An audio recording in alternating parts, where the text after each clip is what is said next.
Hi there. You're very welcome to today's webinar, where we're going to talk about the taxation of earnout payments in Ireland. And we're going to look at some of the key considerations associated with earnouts in terms of from a tax point of view. By way of introduction, my name is Robert Dever. I am a partner and I'm head of tax in Pince Masons here in Ireland. Just in terms of introduction, just talk about myself very, very briefly.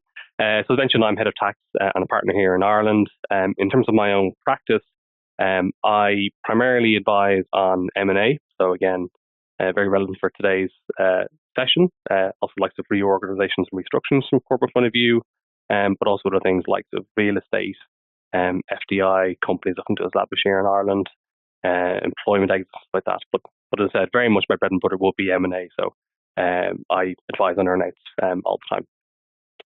So just in terms of what we're going to go through in today's session, so we're just going to start with a very, very general introduction in terms of earnouts and what they are and why parties look to put them in and what kind of benefits and drawbacks they would have as well. We're then going to move on to how an individual will be taxed from our point of view, and that's going to be very much the focus of today's course, is looking at sellers' considerations rather than buyer. But of course, we will also cover buyer as well. There'll be certain aspects where a buyer will be very interested in how an earnout is structured. And we're then going to talk about a particular alternative to an earnout, or it's kind of a twist on an earnout structure, which would be very, very common to look how parties look to mitigate some of the harshness around the rules for earnouts here in Ireland.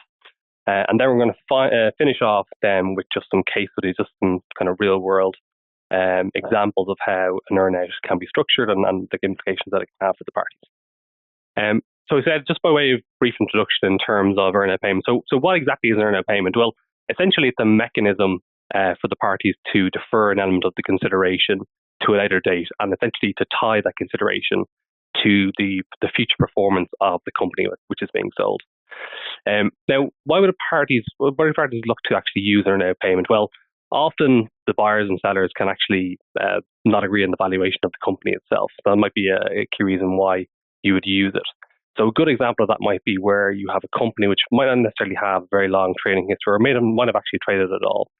So that can be a good reason why a seller might agree to that. In other words, it might have to take some sort of discount on the price that it might ultimately try and get for the shares in that company.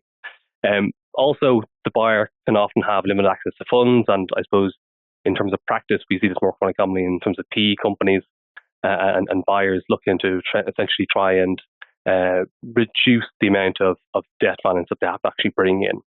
And a very common scenario that we have is actually the buyer will actually look to fund the earnout payment from the actual profits of the company which is acquiring, which would be quite an efficient way of doing things.